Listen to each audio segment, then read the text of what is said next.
લક્ષ્ય ન્યૂઝ, એક નજર, એક લક્ષ્ય.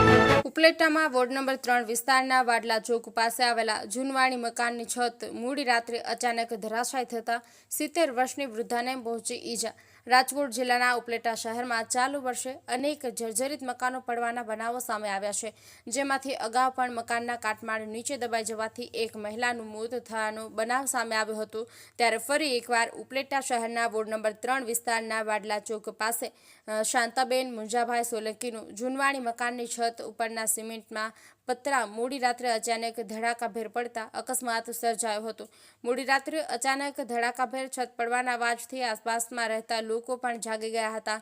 જ્યારે આ બનાવની પડોશીઓને જાણ થતાં તુરંત જ શાંતાબેનના મકાનને જઈ તપાસ કરતા અંદર જ રહેતા વૃદ્ધા શાંતાબેનને સ્થાનિક લોકોએ મકાનની બારીમાંથી બહાર કાઢી તત્કાલિક 108 મારફતે ઉપલેટા સિવિલ હોસ્પિટલ પહોંચાડવામાં આવ્યા હતા, જ્યાં તેમની સારવાર શરૂ કરી દેવામાં આવી હતી. આ ઘટનાની જાણ વોર્ડ નંબર 3ના સુધરાઈ ધારાસભ્ય અને સામાજિક આગેવાન ચંદ્રપાલસિંહ જાડેજા, હરપાલસિંહ જાડેજાને થતા તત્કાલિક હોસ્પિટલ પહોંચી સમગ્ર હકીકતની માહિતી મેળવી ઉપલેટા નગરપાલિકા અને સરકાર સમક્ષ આ ગરીબ પરિવારને આર્થિક સહાય ચૂકવવા રજૂઆત કરી હતી.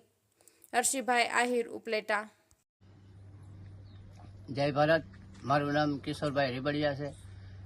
ઉપલેટા તાલુકામાં વોર્ડ નંબર 3માં અમે રહીએ છીએ. વોર્ડ નંબર 3માં નબળા વિસ્તાર રહે છે, નબળા કાચા મકાન છે. અને રજૂઆત સરકારશ્રીને અમે આમરણ ઉપવાસ પણ કરેલા છે. અને કાલે રાતે જોરદાર અવાજ થયો મારા ઘરની બાજુમાં. અમે બાયણે નીકળ્યા તો એક ડોહીમા ઉપર મકાન પડ્યું હતું. એ મકાનમાંથી ડોહીમાને અમે બારીએથી રહેતે 1:30 વાગે બાયણે કાઢી અને 108 બોલાવી અને હોસ્પિટલ દાખલ કરી અને સારવાર હોસ્પિટલમાં મળી ગઈ છે. તો આ અમારું એવું અહીંના રહેવાસીઓનું નિવેદન છે સરકારશ્રીને કે અમને આ પાકા મકાનમાં યોગ્ય ક્ષેત્રફળે અમારે માપી ગયા છે. નગરપાલિકા દ્વારા કાંઈ કામ કરી દેવામાં લખીને અમને આપી દીધું. 2018માં રોજ કામ આપેલું છે, પણ હજી સુધીમાં કાંઈ એક કામ યોગ્ય નથી કર્યું. નથી કલેક્ટરથી સાહેબથી થયું કે નથી નગરપાલિકાથી થયું. કોઈ પણ અમે કાગળમાં જવાબ દઈએ તો અમે કાગળમાં અમને જવાબ આપી દઈએ. આથી અમારું કોઈ પણ યોગ્ય કરે. જય ભારત. જય માતાજી. મારું નામ હરપાલસિંહ જાડેજા. ઉપલેટા નગરપાલિકાના વોર્ડ નંબર 3ની અંદર આવેલો વિસ્તાર વાડલા રોડ વિસ્તાર. વાડલા રોડ વિસ્તારમાં મામલતદાર ઓફિસની બાજુમાં અને એના પાછળના ભાગમાં એક નાના એવા પરિવારો વસવાટ કરે છે.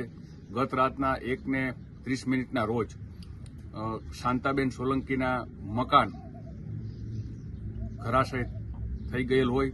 શાંતાબેનને પણ ઈજા પહોંચી અને આવા એકદમ મકાન ધરાશય થઈ ગયેલું અને આજુબાજુના લોકોને અવાજ આવતા તેઓ પોતાના ઘરની બહાર નીકળી અને જોયું તો આ માજી ઈજા પહોંચેલ અને મકાન આખું એનું ધરાશય થઈ ગયેલું હતું. બીજા નંબરમાં માજીને તાત્કાલિક ત્યાંથી બારીમાંથી બહાર કાઢી, દરવાજો પણ આખો બંધ થઈ ગયો હતો, બારીમાંથી બહાર કાઢીને એમને સિવિલ હોસ્પિટલે પહોંચાડવામાં આવ્યા. આ જાણ અમને અમારા સ્થાનિક કિશોરભાઈ તથા બીજા રહેતા આજુબાજુના આગેવાનો અમને જાણ કરી અને અમને ત્યાં હોસ્પિટલે પહોંચી તથા સ્થળ ઉપર આવીને મુલાકાત લીધી.